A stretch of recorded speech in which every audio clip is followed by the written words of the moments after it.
दुर्गा परसाईलाई जीवनभर जेलमै कुहाउने षड्यन्त्र। नागरिक बचाउ महाअभियानको संयोजक दुर्गा परसाईले राज्य पक्ष र उनकै राजावादी मित्रहरू मिली जीवनभर जेलमै कुहाउने षड्यन्त्र रचेको छ। राप्रपा भन्ने पार्टी र त्यसका अध्यक्ष कमल थापा र त्यतिखेरका सांसद राजेन्द्र लिङ्गदेनले साइन गरेको थिएन भने न राज संस्था जान्थ्यो न हिन्दू अधिराज्य जान्थ्यो। पछिल्लो 2 वर्षको अवधिमा बिर्सिसकेको राजाको नाम घर घरमा गुन्ज्याउन सफल भएका दुर्गा परसाई आफू हिरासतमा रहँदा पनि उनका समर्थकहरू सडक तताउने जोरदार कोसिस गरिरहेका छन्।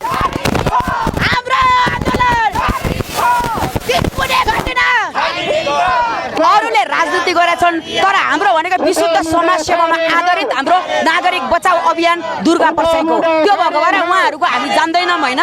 त्यो अब उहाँहरूले चाहिँ अब हुन सक्छ अब दुर्गा परसाईले नै यो माहौल बनाएको हो नि त। अहिलेको अवस्थामा अब राजावादीमै एकता देखिएन भनेपछि राज संस्था ल्याउन सम्भव छ र? यस्तो हो क्या, असम्भव केही हुँदैन। असम्भव भने केही छैन तर के हुनु पर्यो, निरन्तर हुनु पर्यो होइन। निरन्तर एउटा अरू राजावादीहरूले त दुर्गा परसाईको नाउँ लिन पनि हिचकिचाइरहेको अवस्था छ नि। यस्तो अवस्थामा ल्याउन सक्छ राज संस्था? यस्तो हो अब के अरे दुर्गा परसाई भनेको एउटा ब्रान्ड हो। दुर्गा परसाई कोहीसँग तुलना हुँदैन। कुनै पनि दल, कुनै पनि पार्टी, कुनै पनि नेताहरू परास्त गरेछ दुर्गा परसाईले आज आएर होइन। जुन महाभारत कालमा पनि जुन चक्र थियो नि त्यस्तै चलाइरहेछ दुर्गा परसाईले। आज आएर नेताहरूले भन्छ नि केही नदे पनि विश्व हलिरहेछ दुर्गा परसाई। दुर्गा परसाई को हो भनेर पुरा खोज तलास भइरहेछ। दुर्गा परसाई त्यो हो नेपालले चिन्न नसकेको, बुझ्नुभयो नि हो। उनीहरूले चिन्दैनन्, यता पैसा पदमा माथि माथि भएकाले चिन्दैन। हामी जस्तो मान्छेहरूले चिन्छ नि त, हामी त भुइँमा बस्ने मान्छे हो नि त। तर नेतृत्वकर्ता नै प्रहरीको हिरासतमा भएको कारण उनका समर्थकहरू बिना बुबा आमाको अनाथ सन्तान भनी सरह भएका छन्। गणतन्त्र भएको देशमा होइन बोल्नु पनि नपाउने, आफ्नो आवाज राख्नु नपाउने। जुन दुर्गा परसाईले राज संस्था ल्याउनु पर्छ भने यति धेरै सङ्घर्ष गर्नुभयो, त्यही दुर्गा परसाईलाई अरू राजावादीहरूले खासै सपोर्ट गरेको देखिँदैन होइन। अब यहीँनिर कुरा फरक छ के, तपाईँलाई मैले स्पष्ट भनिहालेँ होइन। हामी जनताले ल्याएको राजा हेर्न चाहन्छौँ होइन। हामी हिजोको थोत्रो मोत्रो होइन फुटे हिजोको थोत्रो पन्छेहरूले ल्याएको राजा हेर्न चाहँदैनौँ। जुन राजावादीको नाम सुनेर सरकारको निन्द्रा हराउने गर्दथ्यो त्यो अहिले चौतर्फी उपहासको पात्र बनेको छ। आज ती राजावादीका आन्दोलन एउटा हुरी बतास जस्तो आई गणतन्त्रवादीको होस उडायो अनि केही समयमै शान्त भई हरायो जस्तो भएको छ। दुर्गा परसाईले आयोजना गरेको पहिलो चैत्र 15 गतिको दृश्य हेर्नुहोस्।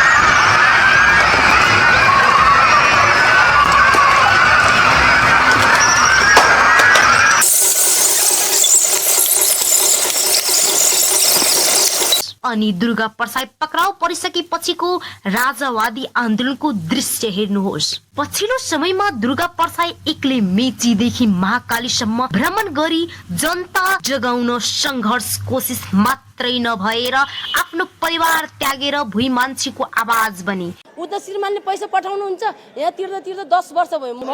10 वर्ष भयो। 10 वर्ष एउटा छोरी छ, घर बनाएको ऋणले गर्दा 7 लाख 10 लाख 11 लाख पुग्यो भन्नुहोस् है।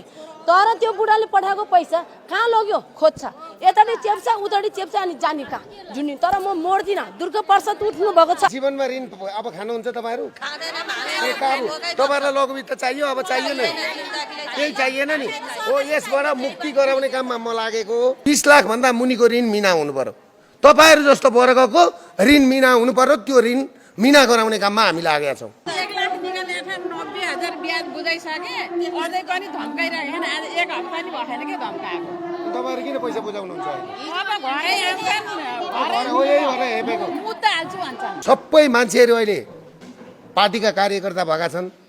पार्टीले पनि कसैलाई बचाउनेवाला छैन। सिम्पल तरिकाले भन्दाखेरि त्यसले गर्दाखेरि यो पार्टीले बचाइदिने यो कसैले गर्दा हुने कुरो छैन।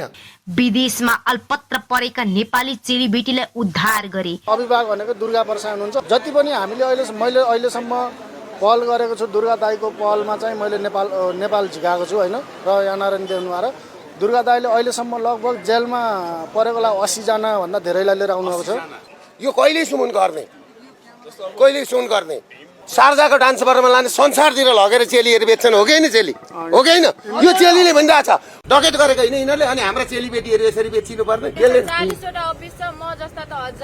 हजारौँ नेताहरूका श्रीमती भएको भए राजेन्द्र लिङ्गदेनको छोरीको स्थिति यो भएको थियो भने के गर्थे र यिनीहरूले राजनीति के को लागि गर्दैछन् राजनीतिक दुर्गा पर्साईबाट सिकुन् र अब आर्थिक क्रान्ति गर्नुपर्छ बिहानको 5 बजेबाट रातिको 11 बजेसम्म गर्नुपर्ने अनि त्यस्तो गर्दा गर्दा मेरो शरीर ज्वरो आयो म बिरामी भएँ यसलाई स्टोन भन्छ भने स्टोनै छ यो त सुन ल्याएको होइन नि त चेलीबेटी ल्याएको हो नि त उद्धार गरेर के थियो उहाँको हालत उहाँलाई सोध्नु न त बन्दक बनाएको यो त जिउँदो मान्छे बोलिरहेछ नि त सुनको मूर्ति होइन नि त यो देशमा न सरकार छ न मन्त्री छन् न पुलिस छ न प्रशासन छ कोनी केले चलाएको देश जस्तो भएको छ अब सोही मान्छेको जन्म भइसकेको छ कि यिनीहरू कोही पनि छुट्नेवाला छैन सरकारले गर्नुपर्ने कतिपय कामहरू दुर्गाले गरे आज ती दुर्गा पर्साई हिरासतमा रही विभिन्न किसिमका यातनाहरू खेपिरहँदा सुन्नुहोस् बाहिर रहेका राजावादी आन्दोलनका नेतृत्वकर्ताहरू के भन्नुहुन्छ हामी नहुँदा राजावादी नहुँदा त उहाँको कार्यक्रम फितल भयो राजावादी हुँदा मात्रै उहाँ बलियो हो क्या दुर्गा पर्साईज्यूले के भ्रम पाल्नु भएन भने चाहिँ राजाको मुद्दा र राजावादीले साथ दिँदा उहाँको कार्यक्रम सफल भएको छ राम्रै भएको छ बल्खुमा त्यत्रो उपस्थिति भयो तर उहाँले चाहिँ सहकारी पीडित ब्याङ्क पीडितको मात्रै आवाज हो म चाहिँ भूमि मान्छेको आवाज हो म जङ्गबहादुर बन्छु भनेर मात्रै अगाडि सर्नुभयो भने त्यो सहभागिता हुँदैन त्यो साथ हुँदैन त्यो त पछिल्लो समय यहाँ चाहिँ भिडमण्डलको कार्यक्रममा पनि देखियो भनेपछि राजावादीको साथ बिना दुर्गा पर्साई केही पनि होइन 5 अरब भन्दा बेसी ऋण लिएर ब्याज नतिरेर किस्ता नतिरेर अहिले त्यो 8 अरब कति पुग्न आँटेको छ कति पैसा उहाँ विदेशमा पठाएर चाहिँ बसेको छ त्यो मान्छेले अब ब्याङ्कको ब्याज नतिर्ने ऋण नतिर्ने भन्दाखेरि ताली बजाएर पुग्छ मान्छे अनि उसले राजा ल्याइदिन्छ उसले हिन्दू राष्ट्र ल्याइदिन्छ भनेर पुग्छ ल यस्तो पनि कार्यकर्ता यस्तो पनि नेता हुन्छ 8 करोड कसका बाबुको सम्पत्तिमा चढेर हिँडेको दुर्गा पर्साई मलाई जवाब चाहियो दुर्गा पर्साईले दिनु पर्यो मेरो ब्याङ्कबाट अरबौं रुपियाँ लिएको छ एक पैसा तिरेको छैन म 8 करोडको गाडी चढेर हिँड्छु भनेर यसो यसो गर्ने मेरो रगत र पसिनाको गाडीमा चढेर हिँडेर ठुलो कुरा गर्न लाज हुँदैन 6 अर्ब 7 अर्ब ऋण खाएको छ एक पैसा तिर्नु छैन म 5000 करोडको सम्पत्तिको मालिक 8 करोडको गाडी चढ बैलगाडीमा हिँड्ने हैसियत छैन दुर्गा पर्साईको बैलगाडीमा पार्टीका नेताहरू पक्राउ गरेको बेला राप्रपा नेपाल र राप्रपाका आन्दोलनहरू आफ्नो पार्टीका कार्यकर्ताहरू छुटिसकेपछि अहिले राजावादी राजा ल्याउनु भन्दा बढी मिसन 84 को तयारी गरिरहेको देखिन्छ आन्दोलनमा धरदबोज कार्यक्रम हुन्छ धरपकड हुन्छ समातिन्छ भित्र हालिन्छ यो ठुलो कुरा होइन अब उहाँले पनि समातेर भित्र हाल्नुभयो साँझ निस्किनु भयो 7 घण्टा घेरेपछि भन्नुभयो उहाँले त्यो ठाउँमा आम नेपाली नागरिक र गरिब जनताका छोरा भएको भए अहिले हजारवटा मुद्दा ठोकेर भित्र हाल्थे तर उहाँलाई किन सकेन भन्दाखेरि कहिलेका लाग्छ मलाई मिसन 84 को तयारी त होइन यो दुर्गा पर्साई पक्राउ पर्नु भन्दा पहिला नै पछिल्लो भिडियोमा सुन्नुहोस् के भन्नुहुन्छ र म राजालाई पनि के भन्छु भने राजाले पनि धैर्य भएर सोच्नु होला तपाईले यो लडाईँमा तपाई सारथी भएर रथ हाँक्नुहोस् म अर्जुनको भूमिका गरेर पाहाड चलाउँछु राप्रपा भन्ने पार्टी र त्यसका अध्यक्ष कमल थापा र त्यतिखेरका सांसद राजेन्द्र लिङ्गदेनले साइन गरेको थिएन भने न राज संस्था जान्थ्यो न हिन्दू अधिराज्य जान्थ्यो कुरा बुझ्नुभयो के खोलामा बगाएर समुद्रमा लगेर तिलञ्जनी दिने राज संस्था र हिन्दू अधिराज्यलाई अनि अहिले माहौल बनेपछि धमिलो पानीमा माछा मार्नलाई हामीले गरेको नगरपालिकामा गयो अनि पैसा तिरेर हामीले गरेको उता गएर हामीले गरेको अनि चैते गतेदेखि आन्दोलन सुरु गरिहालौँ दुर्गा पर्साई आउनु पर्यो हामीसँग मिल्नु पर्यो उहाँहरूले के सोच्नु भएको छ भने मलाई त गोठाला जस्तो पो सोच्नु भएको छ राज संस्थाको स्थापित गरौँ भनेर म लागेको मान्छे हुँ म भाग्न जन्मेको होइन तर म विवश भएर किनभनेदेखि प्रचण्ड केपी ओली दुईजना बसेर अरू एकजना राजावादी हुँ भन्ने पार्टीकै व्यक्ति बसेर म यो भोलि पर्सि सार्वजनिक गरौँला उहाँहरूको एउटा डिसिजन के भयो भन्दाखेरि 15 गतेको आन्दोलनलाई डिसमिस बनाउनु पर्छ र दुर्गा पर्साईलाई चाहिँ एउटा पागल जस्तो बनाउनु पर्छ जोकर बनाउनु पर्छ र दुर्गा पर्साईबाट यो आन्दोलन हुँदैन भनेर जुन नेतृत्व हत्याउने कोसिस नेपालमा भइरहेको छ त्यसमा तपाईहरु नलाग्नु होला चैत्र 15 गतेको आन्दोलन बिथोल्नेमा मात्र राज्य पक्षको हात नभई आफूलाई कट्टर राजावादी भन्नेहरू तर सत्ता भाता राजतन्त्रकै पालादेखि अहिलेसम्म खानेहरूको पनि ठुलो भूमिका रहेको छ भने कुराको महसुस भइसकेको थियो।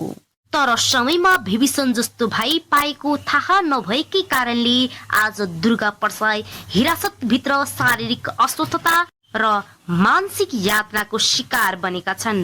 जिल्ला अदालत काठमाडौँले जेठ 29 गते चैत्र 15 गते 3 कुनै घटनामा संलग्न 32 जना राजावादी अभियन्तालाई छोडे तापनि 7 जनाले अहिले थुनुवामै राखेका छन्। 7 जना मध्ये दुर्गा प्रसाई पनि एक हुन्। तर हेर्नुहोस्, जिल्ला अदालत काठमाडौँ अगाडि राप्रपा नेपाल राप्रपा पार्टीका कुनै पनि कार्यकर्ताहरू दुर्गा प्रसाईको पेशीमा उपस्थित नभएको दृश्य तपाईहरू स्पष्ट तरिकाले हेर्न सक्नुहुनेछ। यहाँ दुर्गा प्रसाईका समर्थकहरू मात्र छन्। समर्थकमा पनि शुभचिन्तकहरू, कुनै पार्टीमा आबद्ध नभएका जनताहरू मात्र त्यहाँ हेर्न सक्नुहुनेछ। साथै सुन्नुहोस् दुर्गा प्रसाईका समर्थकहरू के भन्नुहुन्छ। मेरो चाहिँ विचार के थियो भने हामी सम्पूर्ण जनताहरू यहाँ कुनै पार्टीका या कुनै टिमका नेताका कार्यकर्ता बन्न भन्दा राजाका प्रजा बन्न भनेर आएका थियौँ। तर जब जनता आउँछ अलिकति माहौल क्याप्चर गर्न सबैजना मेरो हो यो टिम भन्ने देखाइदिने अनि हामी आउँदा एक एकवटा नेतृत्वकर्ताको ट्यागमा भिडिनु पर्ने, तर एकअर्कामा उहाँहरू जुटिरहने अनि असफल बनाइरहने हाम्रो क्रान्तिलाई यो भइरहेछ बारम्बार। अब यहाँ राप्रपाको चाहिँ एउटा लिडरसिप जस्तो पनि देखाउने अनि उता राप्रपाले कार्यक्रम आयोजना गरेका थियौँ, दुर्गा प्रसाईले नजाऊ भन्ने विज्ञप्ति निकाल्ने, दुर्गा प्रसाईले आयोजना गरेको ठाउँमा 3 कुनैमा राप्रपाले नजाऊ भन्ने विज्ञप्ति निकाल्ने अनि जब आउँछ जनता यो चाहिँ मेरा हुने भन्ने उहाँहरूले देखाइदिने गर्दा गर्दै हामीले खोजेको त यो टिमहरू खोजे होइन, हामीले त राजतन्त्र खोजे हो, राजा खोजेको हो नि त। राप्रपाका नेताहरू भित्र गइसकेपछि तपाईँको आन्दोलन दबिन्छ भन्ने सरकारको एउटा भाष्य छ क्या? यसो छ, यसो सबै नेता भित्र जाने बाहिर जाने भन्दा पनि एउटै उद्देश्य भएका टिमहरू साँच्चै राजतन्त्र ल्याउनका लागि थियो भने दुर्गा प्रसाई राप्रपा एकै ठाउँमा हुन सक्नु पर्थ्यो, पर्दैन थियो। एउटै घटनाबाट पक्राउ परेका व्यक्तिहरू राप्रपाका जति सबै निकालिए है, तर पार्टीमा नभएका व्यक्ति थुनिएका छन्। यति हेरिसकेपछि तपाईलाई कस्तो लागिरहेछ कि अहिलेका राजावादीहरूले कि साँच्चीमै राज संस्था राजा ल्याउन सक्छ कि नै?